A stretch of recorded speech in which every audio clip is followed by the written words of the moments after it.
Kira-kira, karena kan yang dibutuhkan tadi ada 4 triliun. Kemudian uang yang kita miliki, anggaran yang dimiliki adalah sekitar 200-an miliar begitu. Ada dua pola untuk pembiayaan infrastruktur. Pola pertama adalah pinjaman. Pola yang kedua ada investasi.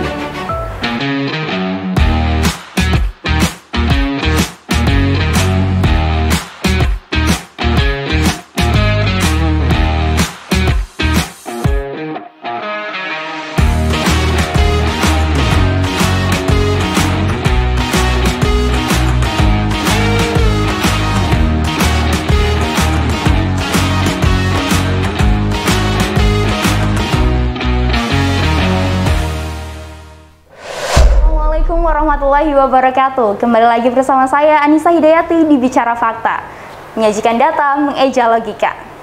Lampung merupakan salah satu provinsi yang lokasinya sangat strategis dan menyimpan banyak sekali kekayaan alam di dalamnya. Oleh karena itu, infrastruktur menjadi sesuatu hal yang sangat penting untuk terus dibangun. Namun, ini juga harusnya sejalan dengan anggaran yang ada. Oleh karena itu, di sini kami hadirkan di studio ada Bapak Febrizal Levi Sukmana STMT selaku Kepala Dinas Bina Marga, Bina Konstruksi Provinsi Lampung. Selamat siang Bapak. Selamat siang. Gimana kabarnya Pak? Alhamdulillah baik. Oke, baik. Bapak, jadi begini, kalau mengenai konstruksi yang ada di Provinsi Lampung ini kan anggarannya dari tahun ke tahun terus mengalami penurunan. Dari tahun 2019 hingga tahun 2021 saat ini. Nah, kira-kira bagaimana nih Pak tanggapan Bapak mengenai hal ini? Padahal infrastruktur ini menjadi salah satu prioritas dan juga salah satu program yang digadang-gadang oleh Gubernur dan juga Wakil Gubernur Provinsi Lampung. Oke, jadi memang terjadi penurunan anggaran ini memang banyak sebabnya, termasuk dana DAU mengalami penurunan, termasuk dengan dari PAD kita sendiri, apalagi di tahun 2020 dan 2021 ini akibat pandemi COVID ini memang terjadi penurunan dana yang signifikan karena laju pertumbuhan ekonomi kita benar-benar di bawah, ikut turun ya? Ikut turun, jadi sangat mempengaruhi. Dan tapi hal ini istilahnya tetap kita harus melakukan pembangunan infrastruktur karena memang pada saat ini infrastruktur masuk salah satunya jalan ya. Infrastruktur itu banyak. Iya. Jalan, bangunan, telekomunikasi. Kita ngomong bicara tentang infrastruktur jalan. Infrastruktur jalan ini adalah menjadi vital karena selain konektivitas, infrastruktur ini adalah jalur-jalur sentra produksi dan distribusi pangan kita. Dan ini adalah harus kita jaga dan harus kita pelihara serta kita bangun mana-mana infrastruktur yang menjadi harapan kita semua supaya mampu mendistribusikan pangan, membangun konektivitas dan mengembangkan kewilayahan. Jadi memang program Pak Gubernur di misi keempat adalah membangun infrastruktur yang terkonektif serta pemeliharaan jalan melalui WRC seperti itu. Baik, Bapak, jadi selain anggaran yang juga turun, namun juga kualitas jalan yang dibangun ini juga ternyata mengalami kerusakan di berbagai wilayah begitu. Iya. Terbukti banyak sekali komplain begitu Pak. Nah, ini kalau boleh tahu kira-kira kenapa Pak faktor ini? Padahal kan ada anggaran untuk pemulihan dan juga peningkatan jalan. Ya. Seperti ini, kita mempunyai panjang jalan provinsi 1693,273 km. Selain kita harus bangun dan kita harus pelihara, tingkat kemantapan sampai saat ini baru 76%. Sementara yang rusak berat itu sekitar 24%. Nah, di sini selain kita harus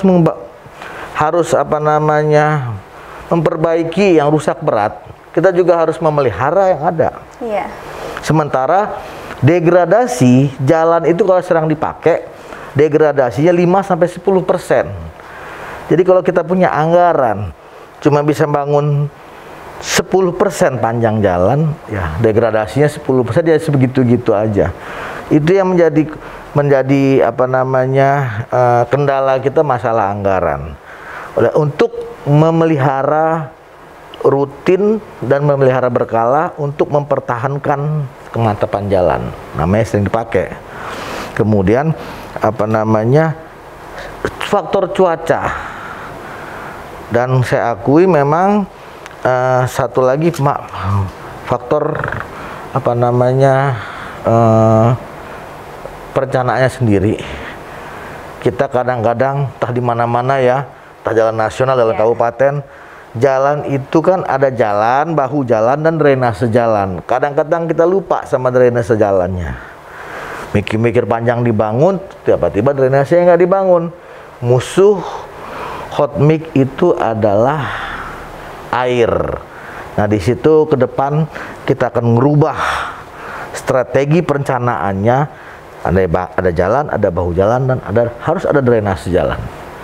Itu apa namanya yang akan kita perbaiki dari tahun ke tahun. Nah, masalah minimnya anggaran tadi itu kita berusaha lah untuk apa namanya dengan dana yang ada kita memperbaiki dan memelihara jalan yang ada.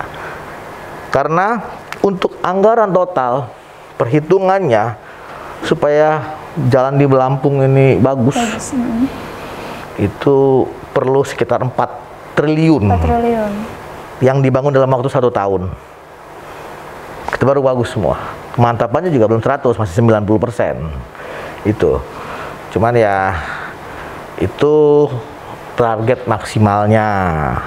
Tapi kita ada optimalnya, ada target minimal. Jadi kalau untuk ditargetkan 4 triliun. Kalau saat ini anggaran yang sudah ada berapa kira-kira, Pak? 250. Nah, itu juga kan turun ya dari tahun sebelumnya sampai tahun ini. Ya, karena kita apa namanya memang begitulah. Kita sekarang ini cuma berusaha mempertahankan kondisi yang ada. Itu juga dengan segala upaya teman-teman di Dinas Bina Marga dan Bina Konstruksi. Jadi kita akan coba strategi lain lah. Berbicara mengenai upaya nih Pak, kira-kira untuk sejauh ini apa saja program-program yang sudah dilakukan oleh Dinas Bina Marga sendiri dalam upaya ini? Dinas Bina Marga adalah dinas yang besar. Selain kita harus target indeks apa namanya IKU kita, indeks kinerja utamanya adalah kemantapan jalan. Target kita kemantapan jalan harus tercapai. Program-programnya adalah pembangunan badan peningkatan jalan, pemeliharaan jalan, pemeliharaan rutin, dan strategi-strategi apa namanya pemikiran baru tentang perencanaannya, harus benar-benar komplit desainnya, dari strategi pengawasannya, termasuk kita juga harus membina SDM kita. SDM banyak juga kan yang udah pensiun, baru yang masuk. Di situ kita harus bina juga SDM-nya. Dan itu pasti perlu biaya besar. Ya, tapi masih jadi kendala lagi. Cuman ya kita usaha dengan kondisi seperti ini. Kembali saya bilangin, kita berusaha mempertahankan jalan. Kenapa? Sebenarnya masih kurang juga. Asal tahu aja, untuk mempertahankan kondisi kita perlu dana sekitar 437 miliar. Untuk mempertahankan kondisi itu aja. Jadi perlu ada ide-ide lain. Ide-ide baru bikin. Dalam hal pembiayaan infrastruktur jalan. Oke, baik. Kalau sejauh ini untuk infrastruktur yang sudah dilakukan ini kan tentu adanya perencanaan dan juga ada pengawasan, tapi terbukti ada banyak sekali kendala ya pastinya ya Pak ya. Kalau boleh tahu kira-kira ini masalahnya ada di mana Pak? Apakah di perencanaannya yang kurang matang ataukah di proses pengawasannya? Kompleks masalah. Masalahnya gimana Pak? Ya selain perencanaannya, pelaksanaannya, pengawasannya, dan penggunaannya. Kita tahu Provinsi Lampung adalah gerbang Sumatera. Iya. Berarti kalau gerbang termasuk adalah daerah yang apa namanya supplier pangan yang termasuk besar untuk Jakarta, untuk Pulau Jawa. Jadi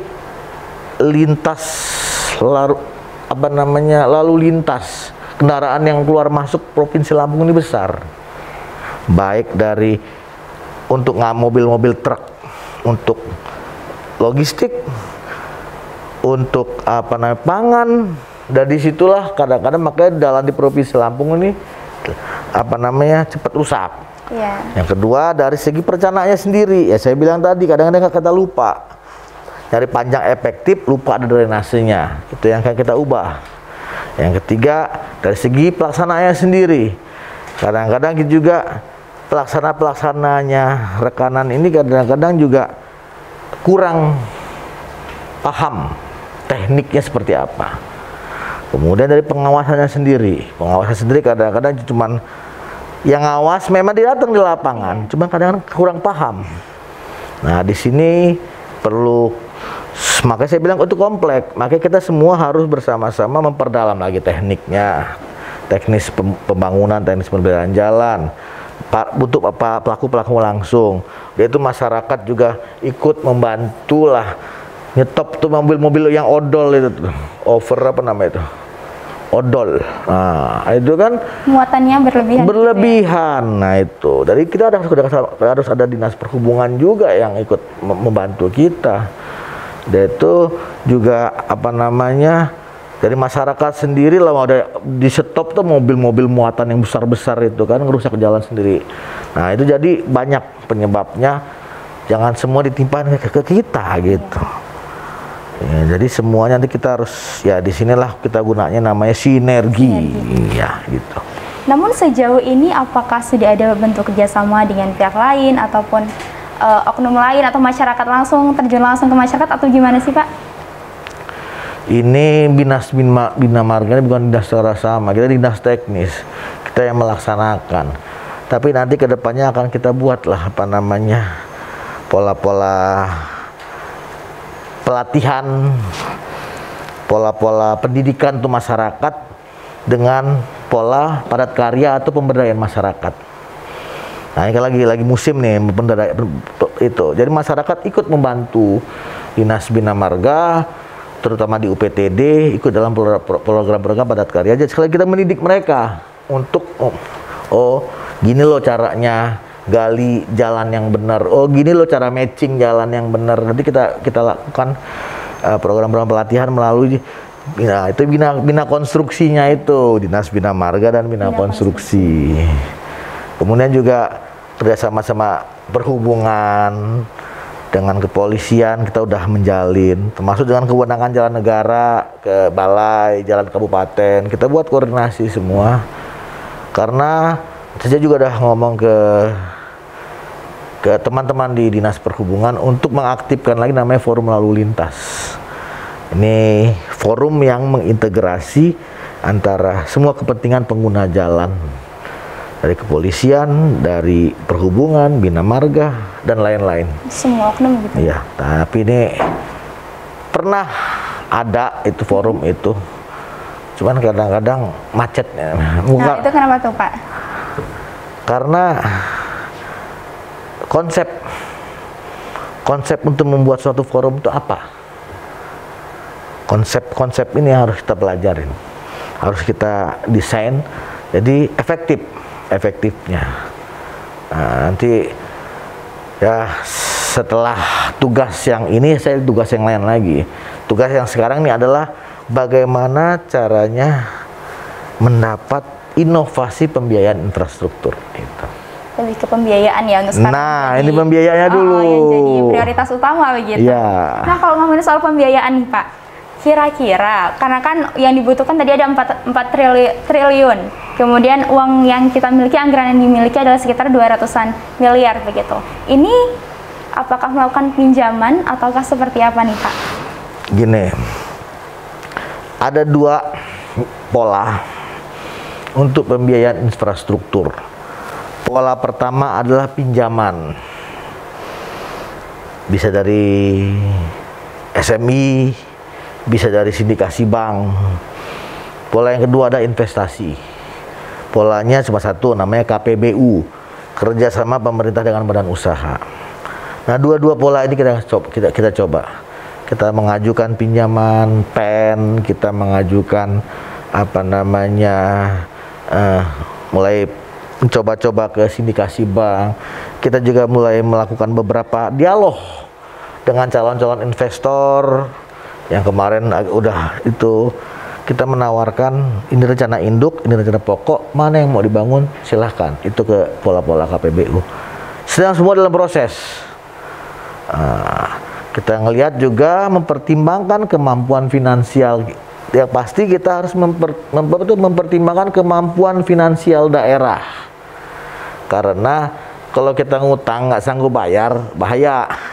Atau kita ngutang kebanyakan, dinas-dinas lain ngejerit. Nggak bisa ada program lagi pembangunan Lampung. Pembangunan untuk Bina Marga semua, nggak. Kita mempertimbangkan kemampuan fiskal kita. Bina Marga misalnya tahun ini jatahnya 500 miliar. Bisa dikasih tanda. 300 miliar ya untuk bayar pinjaman, 200 ini untuk operasional dan untuk pemeliharaan. Seperti itu. Kalau sejauh ini sudah menjalin kerjasama atau melakukan pinjaman ke pihak mana saja, Pak? Banyak, sudah banyak. Namanya mungkin usaha. Bisa dipaparkan. Banyak. Jangan dulu nanti. Nanti. Karena kita namanya masih proses. Proses berapa lembaga, berapa jenis pinjaman, pokoknya pinjaman dan investasi itu kita sedang menjajaki semua. Insya Allah dalam beberapa bulan ke depan kita dapat penjelasan mana yang benar-benar ya target kita ya yang paling mungkin dan paling ringan, jangan ngebebanin APBD kita itu loh. Kalau ngebebanin APBD kita berarti kan bebanin masyarakat. Nah itu jadi yang itulah batasan saya. Baik, saat ini kan sedang proses penjajakan untuk melakukan pinjaman baru. Apakah sebelumnya sudah pernah melakukan pinjaman dan ini sudah kelar nih, Pak? Pernah ada. Pernah ada. Di tahun 2016 apa ya, kalau nggak salah ya. Kayaknya sebentar lagi udah kelar juga. Tuh, makanya kita berani minjam lagi karena ntar lagi udah kelar, itu aja. Jangan udah mau utang nambah utang lagi ya. Yang ditakutkan kan seperti itu. Nah, ini sepertinya udah mau kelar ya, insya Allah kita nanti mengundang lagi, nggak ngebebanin lagi gitu. Nah, kalau untuk pinjaman yang akan dilakukan ini kan otomatis sudah ada nih Pak penjajakan kira-kira daerah mana yang berpotensi untuk diperbaiki terlebih dahulu atau mana yang mengalami kerusakan parah begitu. Mungkin bisa dijelaskan Bapak atau diceritakan mengenai daerah mana yang berpotensi untuk awal begitu. Saya akan cerita tentang kemantapan jalan. Kemantapan jalan kita itu 76%. 24% berarti rusak, kurang mantap, tidak mantap. Nah itu setelah kita petakan, rupanya kita harus membuat skala prioritas jalan-jalan mana yang harus dibangun. Skala prioritas itu kita sekarang mulai berubah mindset. Kalau dulu yang penting jalan itu dibangun yang rusak berat. Kadang-kadang tidak memperhatikan sisi pengembangan wilayah dan sisi ekonominya. Jadi kita ngomong outputnya aja, konektivitas jalan. Jalan rusak harus konektif itu. Sekarang kita mulai berubah mindset. Kita bangun jalan. Prioritas pertama adalah jalan yang rusak berat dan menumbuhkan ekonomi dan bisa mengembangkan kewilayahan. Itu ya prioritas pertama. Yang prioritas kedua, dia memang tidak rusak berat, tapi mampu menumbuhkan perekonomian dan pengembangan wilayah. Itu yang kedua. Yang ketiga, dia rusak berat memang, cuman kurang mampu menumbuhkan perekonomian dan pengembangan wilayah. Karena apa? Karena mungkin kalau dibangun juga cuman pertumbuhan ekonomi cuma naik 2-3%. Karena dia bukan jalur distribusi atau jalur sentra produksi pangan. Kita ngomongin masalah pangan. Karena PDRB Provinsi Lampung paling tinggi adalah sektor pangan. Pertanian, perkebunan, perikanan, dan pariwisata. 4 sektor itu ya? Ya. Apa tadi? Pertanian, perkebunan, perikanan, dan juga pariwisata. Nah, ada tambah lagi. Pertanian ya, udah ya. Udah. Ya, 4 sektor tadi. Candaan aja ya, nggak usah serius-serius amat. 4 sektor tadi, Pak. Ngetes. Tadi kan dia nanya terus terang, saya nanya dia gitu. Gantian gitu ya, Pak? Iya. Apalagi ulang lagi? Pertanian. Kok jadi diulang, Pak?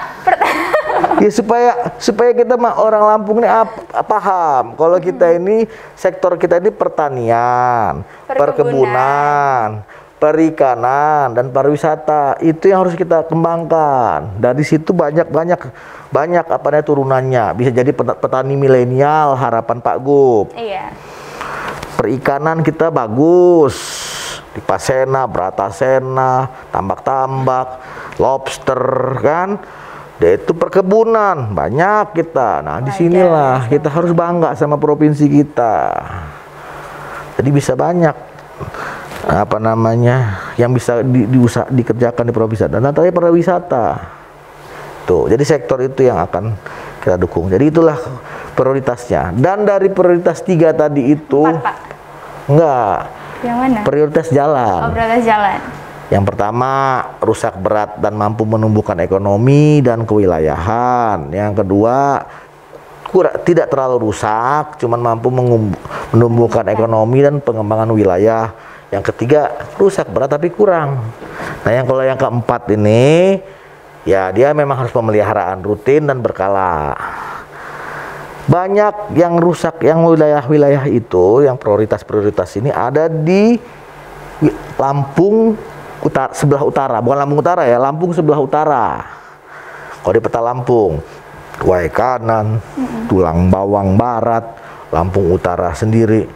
Di sana banyak sektor perkebunan, sektor pertanian, perikanan darat. Di sana harus dikembangkan. Dan jalannya rusak berat. Jadi sana jadi prioritas untuk saat ini ya, Pak? Ya. Kedua, yang rusak berat juga selain Lampung bagian utara adalah Lampung Tengah dan Lampung Timur. Kota Gajah, Seputih, Surabaya, Sadewa. Itu kan arahnya ke tempat pusat perikanan udang. Yaitu Bandar Jaya Mandala. Tuh. Di sana pertanian, perikanan, perkebunan juga ada. Dan yang prioritas lain lagi adalah wilayah selatan. Lempasing, Padang Cermin, Kiluan sampai Kota Agung. Itu banyak potensinya. Ada pariwisata, ada perkebunan, ada perikanan. Kemudian juga ada di tengah juga ada dari Talang Padang, Ulu Belu sampai ke Lampung Barat. Itu juga jadi prioritas karena itu nanti kalau itu dibangun kita ke arah Lampung Barat aksesnya lebih cepat. Nah, itu prioritas-prioritas kita. Nah, total prioritas itu sekitar berapa ya? 2,4 triliunan lah untuk membangun jalan yang prioritas itu aja. 2,4 triliun. Itu. Banyak ya, Pak? Banyak. Baik. Nah, coba kalau dibeliin kerupuk berapa tronton? Hitung. Iya, banyak banget lah pokoknya, Pak. Baik. Nah, untuk jalan-jalan ini kan menjadi jalan-jalan prioritas yang harus dibangun terlebih dahulu begitu. Nah, kira-kira nih Pak, untuk sejauh ini yang menyebabkan selain ada faktor cuaca tadi, kemudian memang sering dilewati, itu kira-kira ada faktor lain nggak sih Pak? Kenapa di jalan-jalan tersebut ini menjadi jalan yang mudah rusak?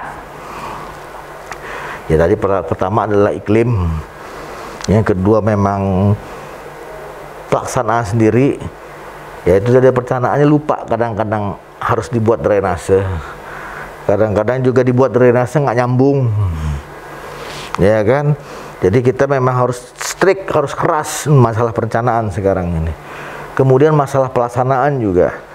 Kadang-kadang ya apa namanya SDM-nya pelaksana atau suppliernya juga nggak apa namanya kurang profesional. Di situ kita harus meningkatkan SDM. Ya kadang nggak ada yang kerja di jalan adalah orang yang wah Pak, saya kerja di jalan ya, mumpung saya belum panen kopi. Nah itu kadang-kadang begitu. Kopinya belum panen, kerja di jalan. Pekerja yang jadi pemborong ini jadi sampingan. Kayak saya bilang, yang namanya pemborong ya harus jadi pemborong. Punya alat, punya AMP, punya batching plan. Jadi benar-benar dia mendalami itu. Jangan musiman. Dapat warisan dari bapaknya, jadi pemborong. Nah, jadi ya bekerjalah mulai saat ini profesional. Dalam artian ya yang jadi konsultan, jadi pemborong, dari situ insya Allah kerjanya bagus. Sesuai skillnya begitu. Skillnya. Kayak saya juga, saya tadi di Dinas Kelautan dan Perikanan. Kan, sadarnya tuna magister tongkol. Kadang-kadang saya nggak ngepas juga saya bilangin. Nanti salah-salah, saya taunya aspal. Jangan-jangan nanti laut saya aspal nanti kan lucu. Makanya akhirnya pertimbangan Pak Gub, ya saya pindah ke Bina Marga, itu aja. Insya Allah lah. Saya berusaha mengembangkan Bina Marga dan memperbaiki Bina Marga dengan ilmu yang saya miliki seperti itu. Kalau mengenai proyek yang mungkin dikerjakannya asal-asalan, itu pernah ditemui atau sudah pernah ditindak tegas mengenai hal itu atau bagaimana Pak? Banyak, dapat temuan BPK tegas. Nah makanya dapat disuruh perbaikin ulang, suruh kena apa itu balikin duit uang ke negara, udah banyak seperti itu. Tapi sekarang ini mulai turun lah, kan udah mulai apa namanya kita benar-benar pengawasan yang ketat. Mudah-mudahan kedepannya mereka juga kerja yang benar lah seperti itu. Baik. Kalau sejauh ini mengenai siasat pembangunan selain dari pinjaman dana yang sudah dipaparkan Bapak tadi, kira-kira ada siasat lain nggak sih Pak yang bisa meningkatkan produktivitas dan juga anggaran untuk infrastruktur? Sekarang siasat kita adalah efisiensi penggunaan apa namanya anggaran. Jadi kita apa namanya berusaha membuat konstruksi yang baik dengan anggaran yang dengan perencanaan yang baik, sehingga anggarannya nggak besar-besar amat, jadi tahan lama. Kemudian kita juga melakukan pemeliharaan rutin. Nah itu yang penting tuh, rutin. Dulu jargonnya di Jawa Timur tuh tiada hari tanpa nutup lubang dikit tutup. Nah mungkin kedepannya kita berusaha begitu. Nah mudah-mudahan lah. Tapi kan kendala kita di SDM masyarakat yang bekerja untuk membantu PTD dalam hal pemberian rutin. Kita akan bina lagi masyarakat. Insya Allah nanti kalau ada pinjaman ini, kita juga akan membina masyarakat melalui program padat karya supaya mereka juga bisa bekerja di apa namanya membantu Bina Marga atau PTD dalam apa namanya membangun dan memelihara jalan. Itu aja. Strategi itu dulu sementara. Strategi aneh ya, yang penting dapat dulu lah pinjamannya, strateginya ini itulah. Yang penting ada anggarannya dulu, mudah-mudahan. Ya. Ini kira-kira kapan ini Pak ditargetkan untuk dapat pinjamannya? Target tahun depan udah terlaksana. Tahun depan. Pembangunan infrastruktur dengan sistem pembiayaan infrastruktur dengan inovasi seperti ini. Jadi target untuk bulan ini sampai akhir tahun nanti masih dalam proses. Ya. Nah kalau untuk program infrastruktur ini kan dicanangkan menjadi Lampung Berjaya, infrastruktur Lampung Berjaya. Dengan adanya hal-hal yang sudah dilakukan, kemudian proses-proses yang juga sudah dijalankan, apakah ini kemudian nantinya bisa sesuai dengan apa yang ingin diharapkan menurut Bapak sendiri? Harus bisa, dan saya yakin bisa. Harus bisa dan harus yakin bisa. Harus itu bisa aja. Ya? Harus bisa dan yakin bisa. Itu target. Jangan kita nggak sanggup. Harus gimana caranya, harus bisa dan harus bisa. Yakin bisa. Kalau mengenai banyak oknum-oknum ataupun dewan-dewan yang lain yang kemudian merasa bahwa kayaknya nggak bisa deh kayak gitu. Ya wajar. Ada yang pesimis, ada yang optimis, wajar. Tapi kita yang bekerja jangan pesimis, harus yakin optimis. Oke. Iya. Yang penting optimis dulu ya Pak ya. Optimis dan usaha, jangan optimis duduk-duduk santai. Nggak bener itu mah. Optimis, yakin, usaha. Kerja. Ini juga sedang proses ya untuk mengusahakan ya. Iya, berdoa ya, jangan lupa lo doa. Iya, berdoa. Kamu nanti ntar malam juga ya. Wirid banyak-banyak ya. supaya pinjamannya berhasil. Bisa lancar ya. Iya. Baik, mungkin yang terakhir Bapak bisa disampaikan terkait bagaimana ke depannya untuk infrastruktur di Lampung. Ya, kedepannya pasti semua harapan masyarakat, infrastruktur jalan mantap, lancar, dan nyaman untuk dilalui. Kita Dinas Bina Marga dan Bina Konstruksi Provinsi Lampung berusaha memenuhi harapan masyarakat. Ini juga sesuai dengan visi dan misinya Pak Gubernur Lampung, dan kita harap dan kita harus yakin kalau ini bisa demi Lampung berjaya. Oke, baik, terima kasih Bapak Febri ya atas waktunya. Baik pemirsa, saya sadar dulu. Gimana? Pak Levi. Oh, panggilannya Pak Levi bukan Pak Febri ya? Iya. Baik, Bapak Levi, maaf ya Pak ya. Iya. Baik, Bapak Levi terima kasih banyak atas waktunya, dan pemirsa Bila TV dimanapun Anda berada, terima kasih banyak telah menyaksikan acara kami. Semoga infrastruktur Lampung Berjaya yang kami harapkan ini juga bisa tercapai, dan tahun depan kita bisa mulai pembangunannya ya Pak ya. Amin. Baik, terima kasih. Kami akhiri. Wassalamualaikum warahmatullahi wabarakatuh. Waalaikumsalam warahmatullahi wabarakatuh.